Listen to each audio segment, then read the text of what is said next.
Oi, Renilde. Ai, gente, pessoa importante, outra coisa. Tudo bem? Joia.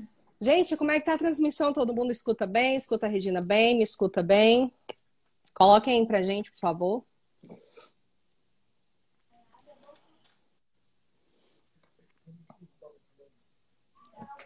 Oi, Érica. Oi, Marielle. Todo mundo escuta bem? Ótimo, Érica. Ótimo. Então, gente, esse papo de hoje, né? Essa sequência de lives aí, que nós, professores da carreira da educação, estamos aí, né, tentando oferecer para vocês, até para cortar um pouco desse tédio. E eu resolvi, né, convidar uma profissional da área da saúde muito ímpar no que ela faz, né? Eu conheço ela há muitos anos, só há quase 20 anos que eu a conheço, né? Diga de passagem. Regina Barros, atualmente, ela é enfermeira do Hospital Regional de Ceilândia, né, da ala da ortopedia, já foi gerente, né, dos enfermeiros da ala da ortopedia. Ela trabalha também com a parte da geriatria do posto de saúde da Ceilândia Sul, agora eu não lembro qual é o número do posto, qual é o posto? 4. O posto 4 de Ceilândia. Regina Barros também, ela é docente da Faculdade de Enfermagem da Secretaria de Estado de Saúde do Distrito Federal, né, que é a ESCS. Então ela é professora lá também. Foi professora, né, do Estratégia Concursos na área de enfermagem, né, aí na época de 2006, 2016, 2015 e tudo mais, né? Salvo também, né, que é uma grande amiga minha, pessoal, é minha comadre, né? Nós somos comadres, somos amigas há muitos anos, né? Tenho esse privilégio de tê-la aqui.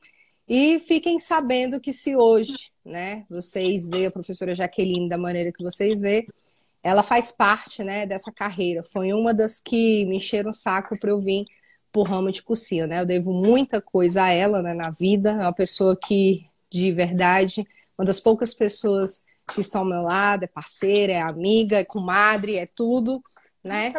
Mas tirando, né, a pagação de pau, né, tirando a puxação de saco, né? Ela é realmente uma grande profissional, já foi para Portugal, né, já apresentou trabalho lá.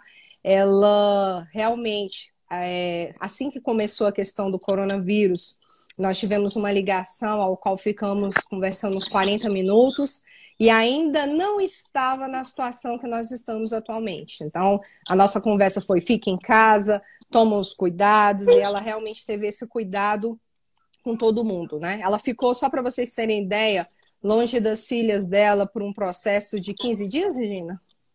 15 dias. 15 dias longe das filhas, né? E o marido dela também é da área da enfermagem, né? Trabalham juntos aí no hospital, então foram os dois. Ela pegou uma gripe, mas graças a Deus não foi coronavírus, e ela agora está terminando o período de quarentena dela por conta da gripe, não por conta do coronavírus, né? E hoje eu vim trazer, na verdade, o convite, trazê-la é para ela tirar as dúvidas de vocês, colocar realmente os cuidados que vocês precisam ter, realmente desmentir os fake news, né? Porque a gente tem do lado, a gente tinha do lado um ministro que eu entendo que ele estava na direção certa, e a gente tinha um presidente que ia contrapondo ele. Vocês sabem que hoje a gente tem duas linhas aí, né? Pessoas falando que a gente deve voltar a trabalhar e pessoas falando que não, deve permanecer da maneira que está.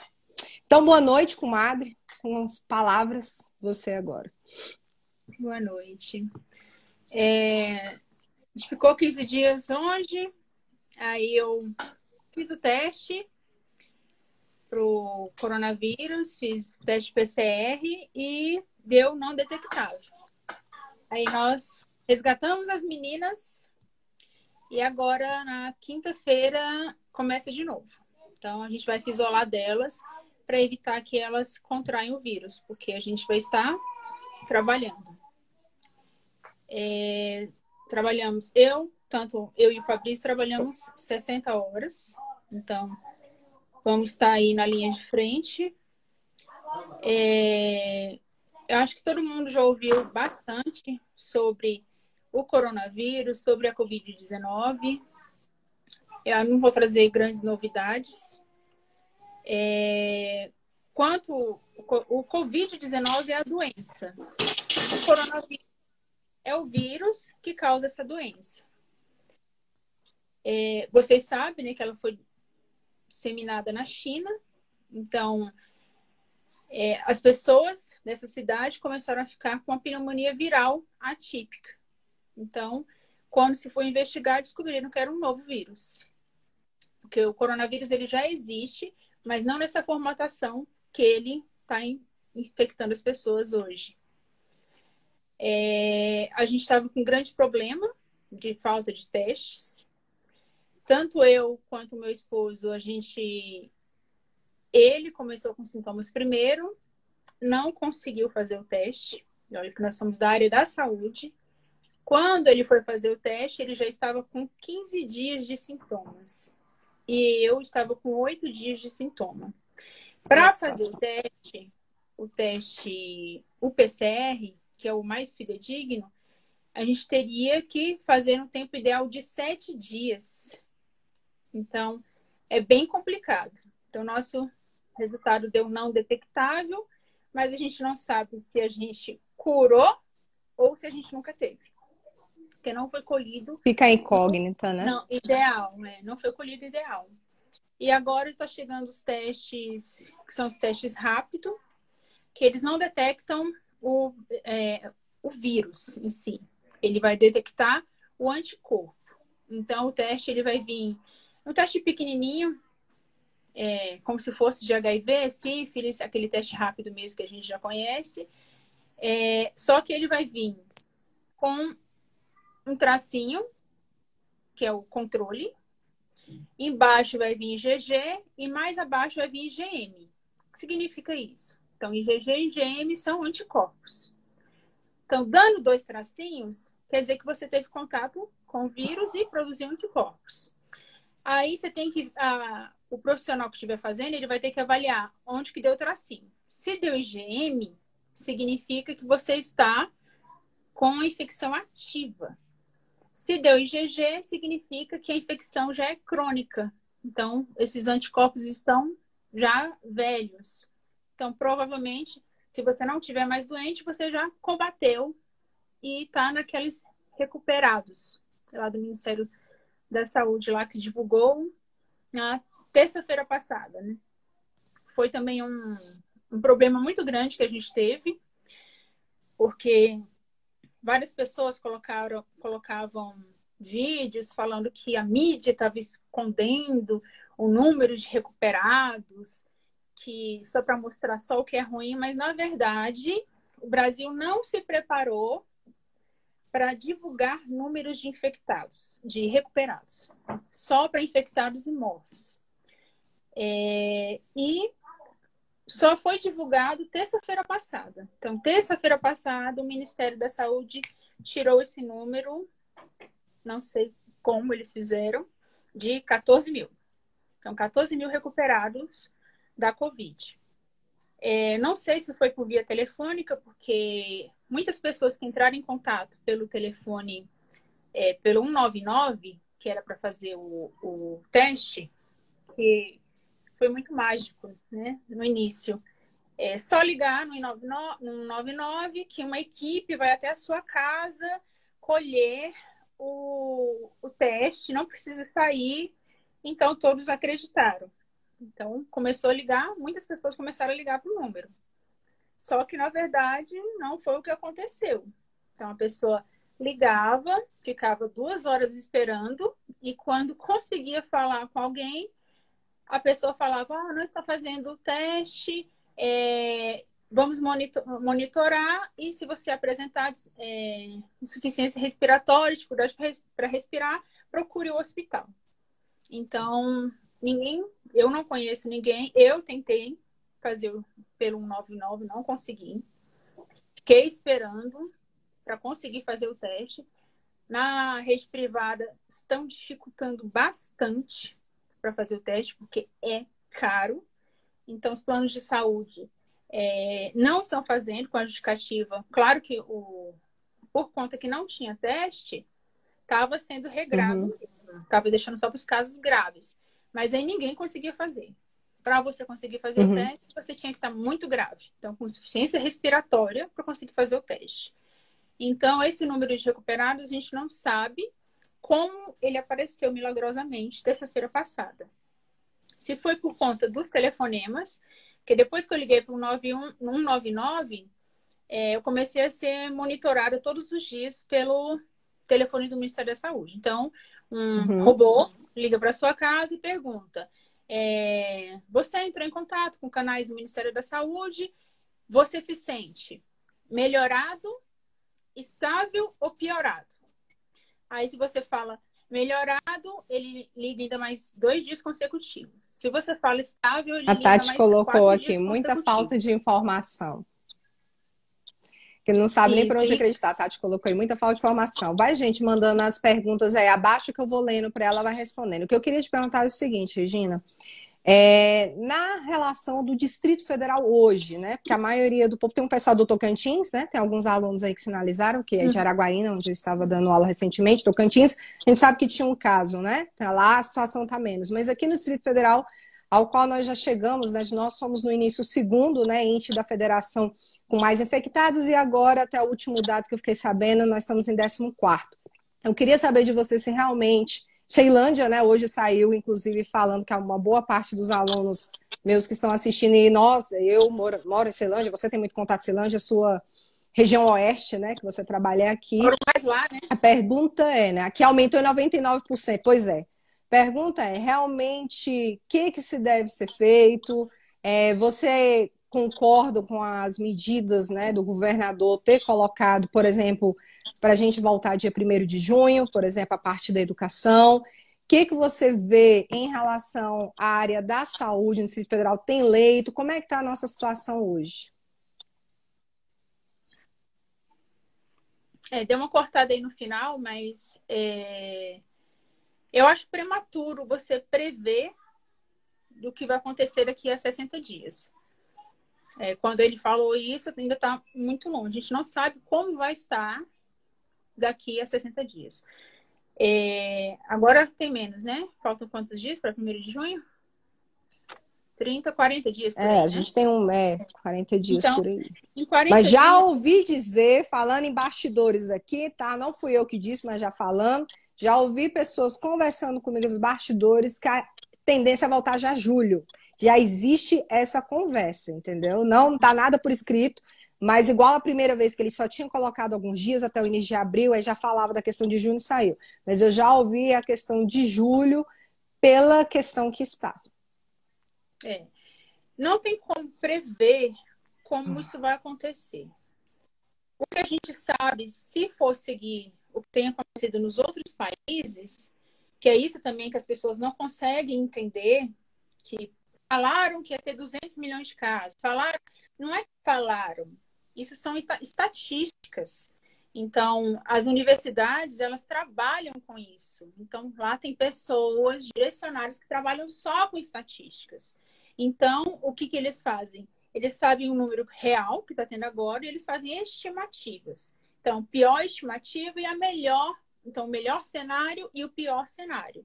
Então, quando isso foi falado, se falou, o pior cenário seria 200 milhões de mortes. Então, é um cenário muito ruim. E um cenário menor se falou em 100 milhões de mortes. A gente não sabe como vai acontecer. Aqui no Distrito Federal, a gente teve muita sorte que o distanciamento social ele foi feito muito rápido, né? Nós fomos o primeiro estado a ter o distanciamento social. Isso foi um ponto positivo para a gente, que a gente não está na situação de São Paulo, por exemplo, que já se passaram mais de 1.500 casos. Amazonas, estou morrendo de dó. Oi? Amazonas, eu estou morrendo de dó. Uma pena.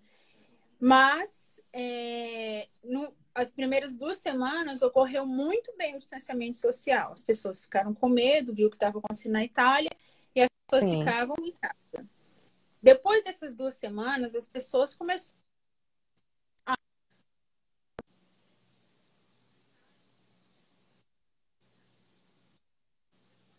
mais do que antes. Então, Muitas pessoas estão.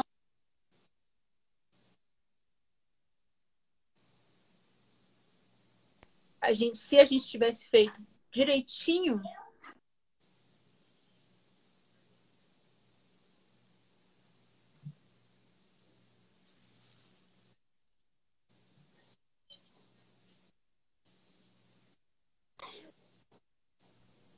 a gente tem um setor que está atendendo pacientes com sintomas respiratórios. Então, paciente com suspeita de Covid, ele vai diretamente para a sala de sintomas respiratórios.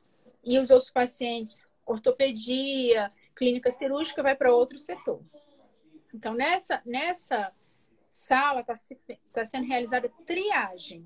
Então, o enfermeiro e o médico avalia esse paciente e o enfermeiro, se ele estiver com sintomas respiratórios, os sintomas do Covid, que é o mais falado, né? A tosse, a coriza, dor de garganta e febre, a enfermeira já colhe ali mesmo e, no caso, se tiver com dificuldade para respirar, ela colhe, que já é considerado um paciente grave. Ela colhe o exame. Eu fiz o exame, é muito ruim.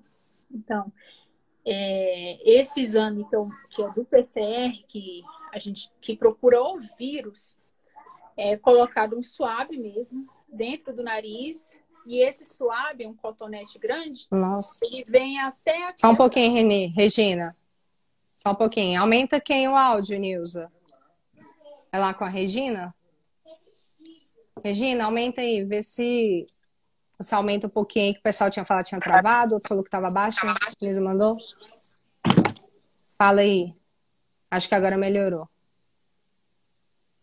Acho que a porta é aberta. É um exame muito ruim, é doloroso. Isso, tá melhor. Esse cotonete é colocado no nariz, ele vai até lá atrás, na nasofaringe. Então, dói bastante. Nossa. E depois colhe na orofaringe. Então, na garganta é passado esse cotonete lá. É bem incômodo. Então, aí, esse paciente, se ele agravar, aí é encaminhado para o agarram. Então, por enquanto, os pacientes não estão ficando na DRC. Paciente confirmado com Covid-19 está sendo encaminhado para agarram. Agora, a gente não sabe até quanto tempo que o agarram vai suportar receber esses pacientes. Então, a partir do momento que o agarram não suportar, todas as regionais vão receber esses pacientes. E todas as regionais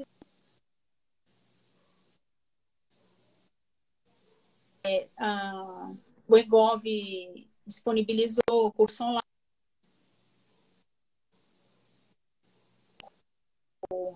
Que as pessoas que estão trabalhando na sala do Covid estão direcionando, capacitando as pessoas da limpeza, de todas as áreas dos hospitais.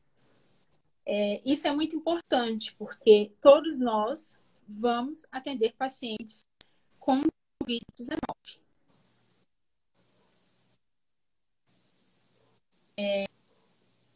Então, por enquanto, a gente ainda está tranquilo, está conseguindo fazer um fluxo muito bom. A gente não sabe como vai ficar nas próximas semanas. A gente espera que os casos venham lentamente e que a gente consiga atender todo mundo. Agora, se tiver muitos casos, infelizmente, a gente não vai conseguir atender todas as pessoas. Não tem ponto de oxigênio para esse tanto de pessoas com sintomas. E isso que vai ser complicado. Então, Deixa eu te perguntar uma coisa. Diga. Em relação ao hospital de campanha daqui? Não, ainda não está nada montado. A gente está com a retaguarda em Águas Lindas, né, que começou a ser construído. Eu nem sei como é que ficou depois daquele alagamento que foi, nossa, horrível, né? Com 3 dias que estavam levantando o hospital, alagou tudo. Não sei nem que situação que ficou o hospital de campanha lá de Águas Lindas. Porque precisa ter uma retaguarda do entorno, porque a gente não vai conseguir suportar o entorno como a gente tem suportado todos esses anos os pacientes do entorno, né, que faz parte da nossa rede, e a gente tem que atender esses pacientes, porque o Estado não comporta esses pacientes, ainda mais Goiânia, fica muito longe para ficar transferindo esses pacientes. Eu tenho amigos que trabalham em Goiânia, lá a situação está um pouco pior que aqui, porque lá tem menos hospitais, e os municípios estão mandando os pacientes para Goiânia, porque os municípios não têm ventilador. Alguns municípios maiores têm um ventilador. A maioria dos municípios não tem ventilador. Então, os pacientes têm que ser transferidos para Goiânia. Em Goiânia já tem hospital de campanha funcionando. Inclusive, o primeiro caso do hospital de campanha foi um paciente daqui de Lusiânia, que a esposa trabalhava em Águas Claras. Então, ela se infectou, ela foi transferida para Goiânia e no meio do caminho ela veio a falecer. O esposo dela, que também ficou grave, foi transferido e está lá no hospital de campanha de Goiânia. Então, é um caso engraçado, mas que está contando como Goiás. Olha aqui, ó, a Shirley colocando em Águas Lindas, havia uma previsão para o final de maio. Com esse alagamento, a situação seguramente deve postergar. É engraçado uma coisa, lá no município dos meus pais, Taguatinga, Tocantins, minha mãe me falou que só tem um ventilador no município todo. Quer dizer, se der merda, digamos assim, mais de uma pessoa precisar, eles vão ter que recorrer ao município macro, né, lá da região, que é Dianópolis. Só para você ter ideia. E aí eu logo imaginei. Então, quer dizer que, com certeza, a maioria dos municípios pequenos, cada um, se tiver, é um ventilador, né? Olha a situação qual chegou. Quando você falou lá no início que o nosso país não se preparou. Quando tem.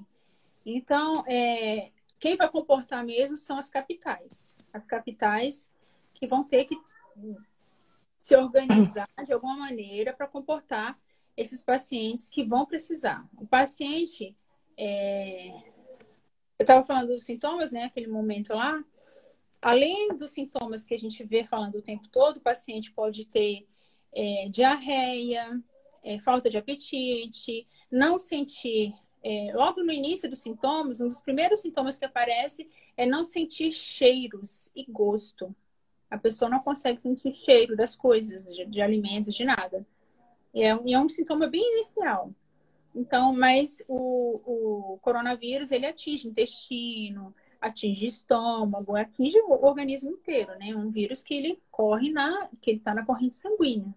Ele é predominantemente pulmonar, mas ele está em todas as regiões, né? Ele é sistêmico. E o pulmonar é muito grave, né? Então, o paciente ele tem que ser entubado precocemente quando ele está com dificuldade respiratória. E esse vai ser o nosso problema. A gente não tem respirador para todo mundo. E vocês viram, né? O novo ministro deixou claro isso, né? Porque é tão grave, porque isso já acontece. Já não tem ventilador para todo mundo normalmente. Normalmente já não tem. Então, tem uma fila de regulação, acho que todo mundo sabe disso. Então, as pessoas esperam para ir para a UTI. Então, na UTI tem um ventilador. Então, as pessoas esperam na fila. Como é definida a prioridade? Idade, doenças prévias, estabilidade do paciente. Então, tudo isso vai ter que ser visto. E o ministro, né? Quem é que você vai salvar? Uma pessoa de 80 anos ou uma pessoa de 15 anos? Não era pra gente estar fazendo essa escolha. O adolescente, né? O vídeo que tava passando aí. Pois é. É dolorido falar sobre isso. Uma coisa que eu ia te perguntar. Fala-se tanto na questão do isolamento, né? A gente tem várias visões. Acredito que você, como enfermeira, como nós já conversamos, você concorda com a visão da OMS. E assim, eu queria que você falasse sobre esse ponto, né? Que você está na linha de frente, você é a melhor pessoa para colocar para a gente, né? Porque tem os médicos que estão lá recitando tal, mas quem vai acudir o paciente que está lá entrando em desespero, que está pedindo socorro, realmente é o enfermeiro, né? Vocês é a nossa linha de frente e eu sei que você já viu muita coisa dentro disso. Então, eu queria saber o que você pensa em relação ao isolamento. Que você viu em relação também à troca de ministros, né? Porque você estava acompanhando bem todas essas questões. Acredito que você acompanhou um pouco aí dessa trajetória desse médico, né? Que está fazendo doutorado. Acho que você já sabe algumas coisas dele a respeito antes de ser ministro. E eu queria ouvir realmente a sua posição com isso, porque agora eu não estou falando com uma jornalista que está trazendo uma notícia, estou falando realmente com a pessoa que de fato estudou a área, conhece realmente o que é isolamento e está na linha de frente. O que a gente está fazendo agora, na verdade, chama-se distanciamento social. Então, o que está sendo recomendado para todo mundo é distanciamento social. A gente precisa manter o distanciamento social. Precisa. Porque a gente tem que diminuir a quantidade de pessoas que precisarão de socorro hospitalar. Quanto ao isolamento, isolamento é quando a pessoa está com sintomas. Então, a pessoa está confirmada com Covid. Ela fica em isolamento respiratório. Então, ela fica em isolamento social. Então, trancada dentro de casa. Não pode sair. Não é sair com máscara. Ela não pode sair. Então, se precisar comprar alguma coisa, tem que buscar uma rede de apoio. Então, um vizinho, pede ajuda para alguém. Tem que ser feito isso para evitar a disseminação da infecção. A quarentena, ela é feita, já foi feita, né? A gente já está longe dessa fase, que é a quarentena de 14 dias é feita quando você está com suspeita ou teve contato com algum paciente confirmado de Covid. Então, você vai ficar em quarentena, que se determinou 14 dias por conta dos sintomas, que geralmente dura 14 dias. Esse distanciamento, ele é muito importante para a gente agora. Muito importante. Eu não concordo com que... Eu acredito que vai acabar o distanciamento por pressão, mas dá para se fazer distanciamento e proteger a economia ao mesmo tempo. A dificuldade disso é o dinheiro que vai ser gasto, porque o governo tem que investir. Tem que investir na população que precisa e tem que investir nas empresas. Então, o governo tem que tirar dinheiro do bolso para isso ser feito. E aí, tendo dinheiro circulante, a economia não vai quebrar. O PIB vai diminuir? Lógico que vai diminuir. As pessoas estão comprando menos. As pessoas estão comprando itens básicos. Então, alimentação, são coisas muito básicas. Higiene, alimentação, máscara e álcool gel. Então, são isso que as pessoas estão buscando. Se tiver essa economia ainda girando, então, essa ajuda de R$ 600 realmente sair em tempo hábil, que está demorando muito, a economia ela vai continuar o seu rumo. Ela vai ser... Vai. Os bens e consumo tá completamente diferente do que a gente estava antes da pandemia. Mas dá para ser feito. Dá para ser feito distanciamento social e ser feito a proteção da economia. Só que tem que ter muita boa vontade política para isso. A gente precisa de boa vontade política para que isso aconteça. O que você acha que ainda está faltando se fazer a nível DF e a nível nacional em relação a isso que você colocou? Porque você vê todo dia um presidente falando para voltar a trabalhar, que os governadores estão resistentes, que não escuta ele, que o Brasil vai quebrar, que ninguém aguenta mais. E as brigas entre estados, né? O Brasil vai quebrar, mas o governo tem que fazer uma coisa. E tem que fazer agora. É investir na economia, tirar dinheiro do bolso e investir na economia. Por quê? Não é só a pressão do presidente, não. É pressão dos deputados. Ninguém quer mexer no que está guardado lá dos fundos partidários, que é muito dinheiro. que poderia ser O próprio salário agora. deles também, que é gigantesco. Sim, todos os países diminuíram os salários dos seus políticos e aqui nada foi feito. Então, é muito mais fácil você jogar a culpa, essa responsabilidade em cima do trabalhador.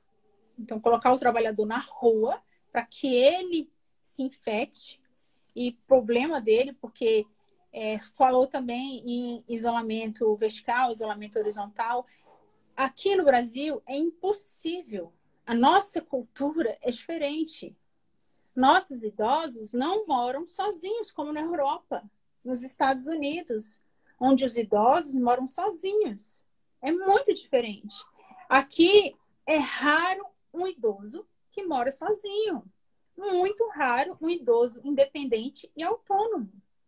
A maioria dos nossos idosos moram em famílias, com crianças, ajudam na renda familiar com aposentadoria, cuidam dos netos. Então, não há como se isolar os idosos. Não há como fazer distanciamento social dos idosos aqui no Brasil. A nossa cultura não permite isso. Os idosos moram com a gente. Então, assim, quem tem sorte de poder sair de casa e colocar alguém para cuidar dos pais, dos avós em tempo integral, que bom! Não é a realidade de todo mundo. Então, Pode falar, eu a termino. partir do momento que esse trabalhador sair de casa, ele está expondo os pais e os avós dele. Então, isso é muito sério. Então, assim, é muito bonito falar, não, a gente tem que se isolar só os idosos. Os idosos não moram sozinhos no nosso país. Muitos deles dependem dos filhos, dependem dos netos. A Renilde Tavares está perguntando aqui para você quais são as medidas que podemos fazer para evitar contaminação em massa. É o distanciamento. Não tem outra coisa para se fazer. Então, primeiramente, o distanciamento. A lavagem das mãos, o uso do álcool gel, o uso de máscaras agora, que é recomendação da Organização Mundial de Saúde, que todos usem máscaras, porque 80% das pessoas que contraem o vírus, elas não vão ter sintomas. Elas vão transmitir e não terão sintomas. Então, você pode ser contaminado por uma pessoa que não está tossindo. Então, é melhor que todos usem máscara. Tanto quem está com sintoma, quem não está com sintoma. A proteção é alta nesses casos. Desde que você não pegue a mão suja e coloque na boca, nariz e olhos. Porque a partir do momento que você pega aqui a sua mão tá suja, contaminada ali com o vírus, e você coloca nos olhos, você contaminou mucosa. Mucosa é porta de entrada. Nariz, porta de entrada. Boca, porta de entrada. Então, não adianta nada você usar a máscara e tirar a máscara e coçar o nariz. Ou então colocar a máscara igual a maioria das pessoas estão colocando embaixo do nariz e depois vai lá, coça o nariz. Então, assim, tem fazer que igual ser o presidente. o conjunto, é isso mesmo, péssimo exemplo. Tem que Para querer dizer isso mesmo. Tem que ser um conjunto de medidas. Quando se faz o conjunto de medidas, aí dá certo. Por que as pessoas falam tanto? A China, não é possível que na China teve só essa quantidade de casos. Não é possível que na Nova Zelândia tenha ocorrido só 5 óbitos. Olha a quantidade de gente que mora na China. Gente, a cultura é muito diferente. A cultura dos chineses, eles são extremamente disciplinados. A partir do momento que foi falado não pode sair na rua, todo mundo se trancou em suas casas. Todos se trancaram. Foi uma verdadeira quarentena, distanciamento social total. As pessoas iam no mercado raramente, porque lá se usa muito aplicativo de compras. Então, as pessoas fazem compras online e recebem na porta. E aí grupos se organizaram para já mandar essas compras higienizadas. Então, a pessoa fazia a compra no aplicativo e a compra já chegava higienizada com álcool 70%. É uma coisa que não acontece no nosso país. Nosso país não tem organização em nada. Nós somos uma cultura muito próxima, de abraço, de beijo, de pegar na mão. Isso está acontecendo muito. Olha o tempo que a gente está em distanciamento social. Onde quer que você vá, tem gente pegando na mão, tem gente lá se cumprimentando. E é muito sério isso. É questão de consciência, né? A Reina Tavares até colocou aqui: fui ao mercado e vi os funcionários usando luvas e pegando em dinheiro e nos alimentos. Mebarque, obrigado, professora, pela live de hoje. De nada, linda. Gente, pode ir mandando as perguntas para vocês, que aí eu vou intermediando aqui com a Regina. Esse conjunto de medidas, eles vão favorecer que a gente não tenha o que está acontecendo agora em Nova York, por exemplo, que não tenha atendimento, o que aconteceu na Itália, que foi muito triste, né? Você deixar o idoso morrer daquele jeito, com insuficiência respiratória grave e sem ter um ventilador para oferecer. Então, você oferecer um tablet para ele se despedir, porque não tem o que fazer com aquele idoso. Então, era oferecido tablet para o idoso se despedir da família, porque não tinha ventilador para ele, logo, mais cedo ou mais tarde, ele ia falecer. Então, assim, é muito triste o que as pessoas vivenciaram lá. Eu espero que não seja aqui assim. Uma pergunta aqui que realmente ficou na mídia, essa eu gostei, da Sheila Almeida. Perguntar para você o que você entende. Colocou aqui: até o ex-ministro fez festinhas com abraço. Aquilo que ele fez poderia, aquele último dia dele, depois que ele saiu lá da comunicação, realmente da demissão, que ele falou com a imprensa, depois ele se reuniu ali no gabinete dele, aí cantaram e tal. Aquilo poderia ter acontecido? Sim. Sabe por quê? Lá no Ministério, alta cúpula, então todas as pessoas que trabalham lá, eles fazem teste semanal. Não é a realidade da gente aqui. Então, a live, não sei se vocês viram a live uma das primeiras lives, não sei se foi o Gustavo Lima, falou, não, aqui todo mundo já foi testado. Então, quem tem o Gustavo Lima, que falou que os funcionários da casa dele estavam permanentemente com ele, mas todo mundo já tinha feito o teste. Foi o Gustavo Lima mesmo. Isso. Então, assim, quem tem dinheiro é fácil. Você vai lá, manda vir o teste e faz nas pessoas. A alta cúpula do Ministério da Saúde também. Mas não foi só a alta cúpula, não. Por exemplo, o César trabalha lá, né? Ele, antes de cortarem o trabalho de ficar home office, antes de entrar no ministério, eles já entravam, faziam o exame, ia trabalhar com 3 horas, já chegava o resultado para eles, porque estavam em contato dentro do ministério. Só para você ver, quer dizer, não só foi o alto, como o baixo escalão também estava fazendo. Estava trabalhando lá. Eu falo porque o que estava ali fazendo a despedida era o alto escalão. Era, né? Isso mesmo. Então, eram os assessores direto dele. Então, os assessores principais dele. Então, ali estava todo mundo testado. Não é a nossa realidade. Então, ali eles podiam até se beijar na boca, porque estava todo mundo testado. Agora, claro que foi um péssimo exemplo para a população. Como também é o presidente fazendo isso. É um péssimo exemplo. Quando você sai na rua, quando você pega na mão das pessoas. Então, e as pessoas, o presidente, ele é o espelho do nosso país. Então, as pessoas olham para o presidente, confiam no presidente. É isso que a imprensa tem colocado. Ele é a carta de frente. Então, a partir do momento que ele está pegando na mão de todo mundo, que ele está saindo na rua, que ele está fazendo aglomeração, as pessoas, principalmente as pessoas que não se baseiam em ciência, as pessoas que não leem artigos, as pessoas que não são ali do meio acadêmico, elas olham aquilo e pensam, viu, eu também posso. Eu vou fazer. Se ele está fazendo e não morreu, por que eu vou ficar preocupado? E, infelizmente, eu trabalho na geriatria e os pacientes que eu atendo são pacientes que têm pouca escolaridade. Então, o paciente da geriatria, o idoso, ele vê aquilo, ele vê aquela aglomeração, ele vê o presidente pegando na mão de todo mundo, ele reconhece aquilo como verdade. Então, nada que sair na mídia, nada que sair, a filha dele, que trabalha na área, chegar e falar, estão morrendo tantas pessoas, ele não vai acreditar, porque o presidente falou que não está morrendo ninguém, que isso aí é invenção da esquerda e tudo. Então, é muito complicado, porque eu não gostei do que o ex-ministro fez, porque ele acabou dando um mau exemplo.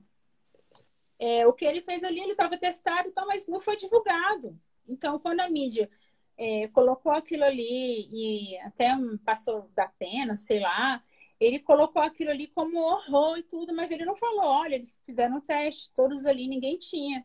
Ele não falou nisso. Então, o que acontece? As pessoas olham lá, viu como ele está mentindo? Olha lá, ele pegando na mão de todo mundo, ele abraçando as pessoas.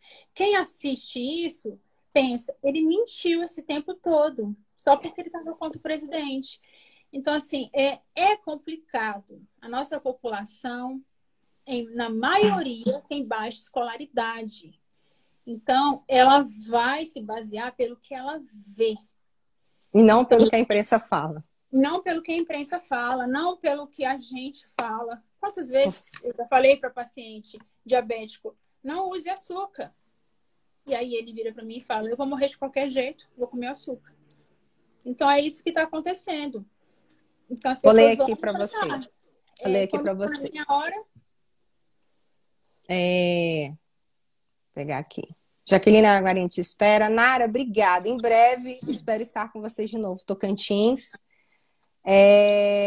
Tô linda, obrigada. Nem para tanto, não. Shirley, boa consideração. Falando a respeito de você, Regina. Que bom. Léo, alguns estados já estão com UTIs quase lotadas. Fato, né? Tem alguns aí que tá na situação, né? São Paulo, Amazonas, que eu vi. Paulo, Merielle, então o presidente está correto, sai passeando, foi o que você estava explicando, né? Sobre que ele não dá atenção ao que fala. O Léo colocou: o presidente precisa de intervenção psiquiátrica. Ele coloca a população em risco. A Tati. Poderiam, na festa do ministro, né? Terem falado que estavam todos testados. Realmente. mas nas coletivas sempre falavam, é porque a mídia gosta de tumultuar, né? Léo, você colocou aqui, será que já é a hora de voltar às aulas? Eu vou deixar para a Regina falar aí na área da saúde, depois eu vou falar o que acontece na área da educação sobre isso. Sheila, tanto o presidente quanto o ex-ministro devem dar o exemplo. Muito complicado. A Tavares Rena, me fala um pouco sobre os sintomas. Ela até falou lá no início, você não lembra não, Rena? Sobre a questão da diarreia, do tato, do paladar, né? Já pode falar um pouco disso. Eu queria que você falasse realmente desse ponto. Será que já é a hora de voltar às aulas? Que, inclusive, o ministro da Educação, né? Foi bom você falar isso, Léo. O ministro da Educação estava falando que ia premiar, não sei se você viu isso, Regina, ia premiar as universidades que já voltassem às aulas. Ele falou nisso, chegou a premiar, e o presidente realmente já colocou uma pressão nele para ver a questão da gente voltar, né? No ensino básico, sim, com as aulas. Aqui na ESCS, onde eu sou docente, a gente está tendo uma parte EAD. Então, a gente está fazendo por videoconferência. E a parte prática vai ser quando terminar o distanciamento. Por que ainda não? A gente não sabe o que vai acontecer nas próximas semanas. Os nossos números, eles não são reais, por conta que a população ainda não foi testada. Os testes chegaram há pouco, então ainda não tem testagem em massa. A partir do momento que a gente tiver um número grande de testagem, que também é bem complicado, porque os testes que chegaram para a gente são testes não muito bons. Os testes, eles devem ser feitos até o teste rápido, até o 5º dia de infecção. Se passar disso ou for antes disso, pode dar falso negativo. Então, vai ser um problema que a gente vai enfrentar. Então, o paciente chega lá na UBS, que é o posto de saúde, faz a testagem, deu negativo. Ele vai para casa feliz da vida, passa no mercado, aperta a mão de todo mundo e chega em casa, entra em insuficiência respiratória aguda e falece ao chegar no hospital. A gente vai ter muito problema. Isso procede? Olha aqui, a Shirley colocou: muitos estão sendo enterrados sem o teste de confirmação. Tem como salvar a live sim, Nilza? Eu vou salvar depois, quando terminar. Pode deixar. Aqui, não. Aqui no Distrito Federal, os pacientes que são suspeitos de Covid, eles não são enterrados imediatamente, só depois que é colhido o teste. Se o teste der negativo, aí o paciente é enterrado. Os velórios estão sendo bem rápidos, não sei se vocês sabem, apenas Sim, com 10 pode ter muita pessoas. aglomeração. Isso, só 10 pessoas são liberadas para participar do velório. E se o teste der positivo ou a tomografia for indicativa de pneumonia viral, esse paciente ele é enterrado com o caixão fechado. Então, não se abre o caixão para a família se despedir. Eu vi isso na mídia, a família meio que longe assim, chorando, entrando no desespero. Eu vi várias cenas assim, colocando dentro da cova, o pessoal todo encapado, né? Os coveiros, aquela questão toda. É horrível. Você não tem oportunidade de se despedir do seu ente querido. Aqui no Distrito Federal, os pacientes estão ficando, tanto os pacientes que são pegos no SVO, que é o Serviço de Verificação de Óbito. Então, esses pacientes são levados lá para anatomia, na DRC, colocados em geladeira, e só são liberados se tiver certeza que ele não tem Covid. Eu não sei como é que está nos outros estados. Em São Paulo, devido à quantidade excessiva de óbitos, eu acredito que realmente tenha muitos pacientes sendo enterrados sem confirmação do exame. E aí, é enterrado desse jeito, né? Sem contato com a família e depois o teste dá negativo. É um fluxo muito grande, né? Agora, só falando até da situação do que o Léo estava falando, Léo, só complementando a questão que a Regina falou do ponto da saúde, eu não falei do ponto da educação aqui. Assim, o GDF instituiu para a gente que não existe a questão do teletrabalho. Inclusive, o sindicato tem colocado isso para a gente, que não existe teletrabalho e você vai ter que cumprir as horas, porque a gente viu lá, mediante a medida provisória do presidente da República, né? Aquela do início de abril, que os dias letivos não tem como mais a gente cumprir os 200. Porém, as horas, elas vão ter que ser cumpridas, ou de um jeito ou de outro. O GDF ainda não disse como a gente vai fazer. O que o GDF tem sugerido, né, a Secretaria de Educação, que algumas escolas têm feito, por exemplo, é em caráter voluntário. É ir lá, entregar uma atividade para que o pai vá buscar, igual eu busquei, por exemplo, as da filha da Regina, aí no caso, né? Então, assim, tem escola que disponibiliza atividade já pronto, tem escola que está mandando via WhatsApp para o pai, se o pai tiver condições de imprimir, ok, se não tiver, tá bem também. Tem escolas de anos finais, ensino médio, que têm oferecido via Google Classroom, via outros aplicativos, né, aulas dentro desse sistema, e a secretaria tem providenciado vários cursos aí na área de tecnologia da informação. O que eu percebo é o seguinte, infelizmente, como a Regina colocou no início, nós não fomos preparados para isso. Então, na rede, tem muito professor que ainda não sabe também lidar com as tecnologias. A própria rede da secretaria também não preparou a gente para fazer esse tipo de coisa, como as escolas particulares estão tentando. Como foi aquela revista, aquela entrevista no Roda Viva, né? Que a representante do movimento Todos pela Educação falou, tanto em relação à Europa quanto no Brasil.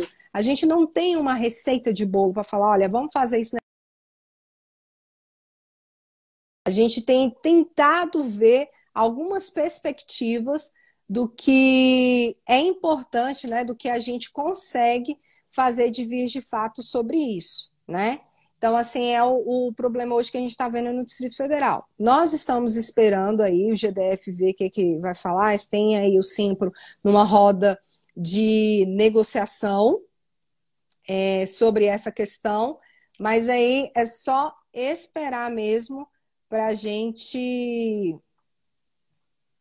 Só a gente esperar mesmo cenas dos próximos capítulos aí para a gente falar. Eu percebo o seguinte, que em relação à educação infantil e os anos iniciais, gente, ainda tem demorado para ver realmente o que vai fazer com a gente. Eu já não vejo isso tanto nos anos finais e nem no ensino médio.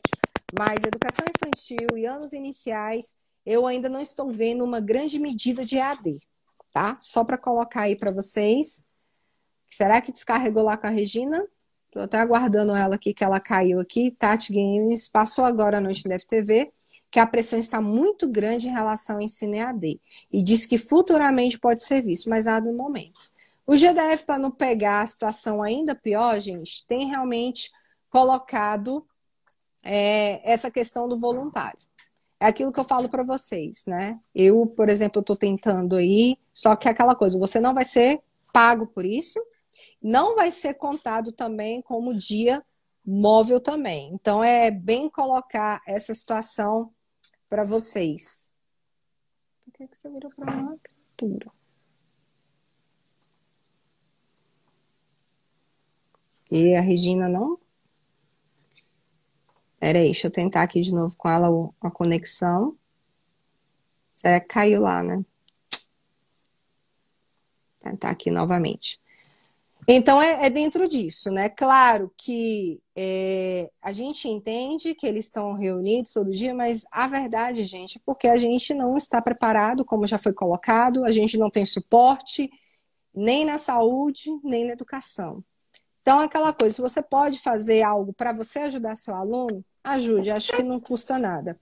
Mas aquela coisa, você fazer algo pelo seu aluno, não esperando nada em troca. Eu estava falando aqui, enquanto caiu a sua conexão aí, né, a respeito do que o GDF colocou para a gente aqui em via, o que a gente vai fazer, né? E a Renilde tinha mandado a pergunta aqui para você, como que é o fluxo de atendimento quando se detecta positivo para o paciente? Se ele estiver com sintomas, é para ficar em casa. Não é para procurar para fazer o teste, nada disso. Tem tosse, febre, fica em casa. Agora, se tiver dificuldade para respirar, aí é emergência. Aí tem que procurar o hospital.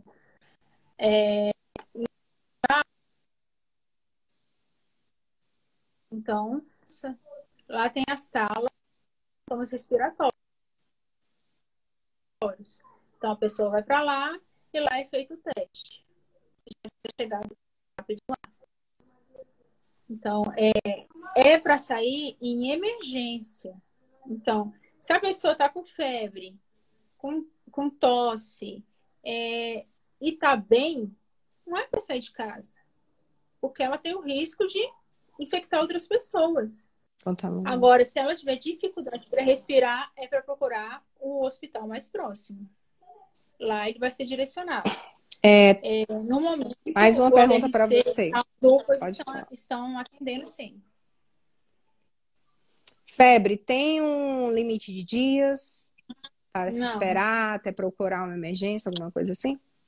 não é para procurar febre, para usar Só antitérmico. falta de oxigênio. Faltou oxigênio, Dificuldade para procurar respirar, emergência. procura emergência. Tem febre, 3 dias, 4 dias, usa antitérmico em casa. Tem tosse, usa o mucolítico, lá, o que você usa para tosse. Não é para ir para o pronto-socorro, porque pode não ser Covid, pode ser gripe. E aí você vai lá e vai se infectar. Então, Não sei se você pode receitar, mas tem a pergunta aqui para você.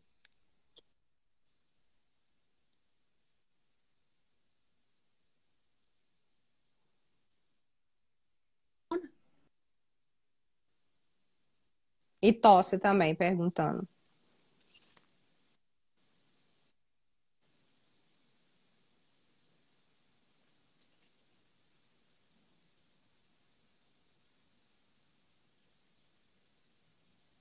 Tá bom, né?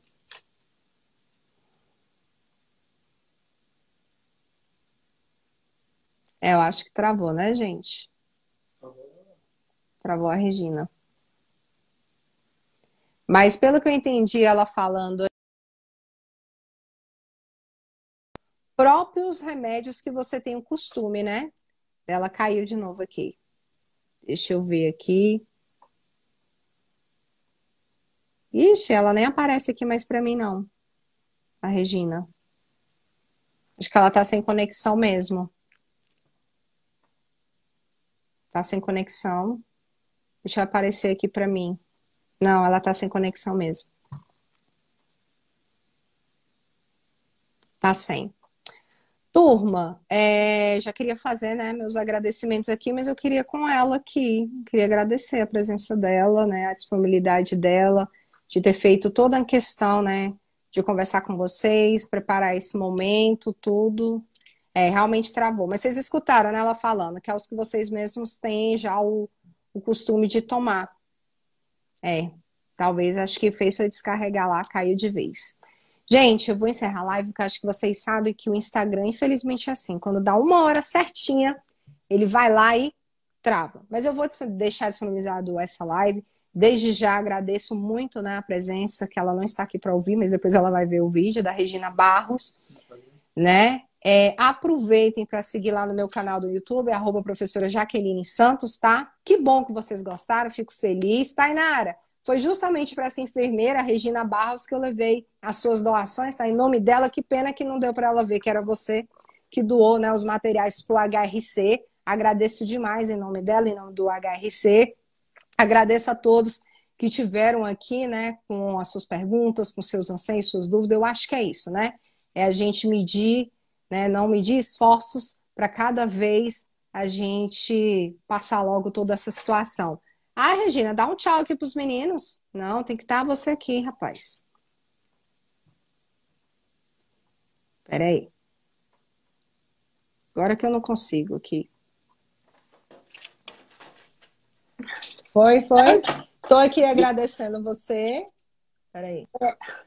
Tô aqui agradecendo você já.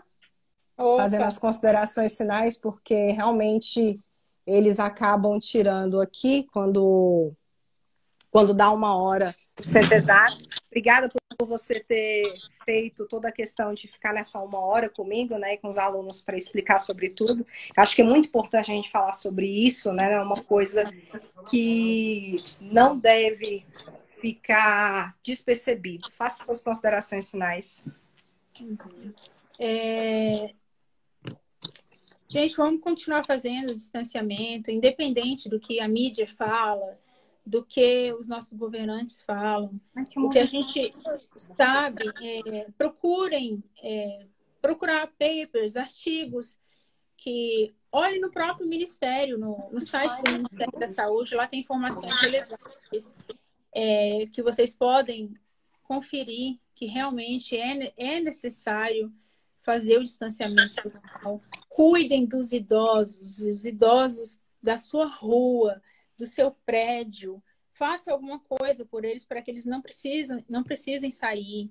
Façam vídeo chamada com idosos para que eles não se sintam sozinhos.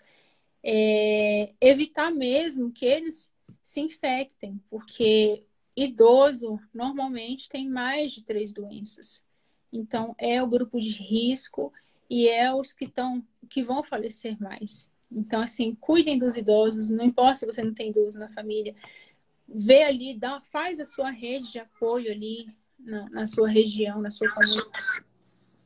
Tá? Então, é isso. E obrigada.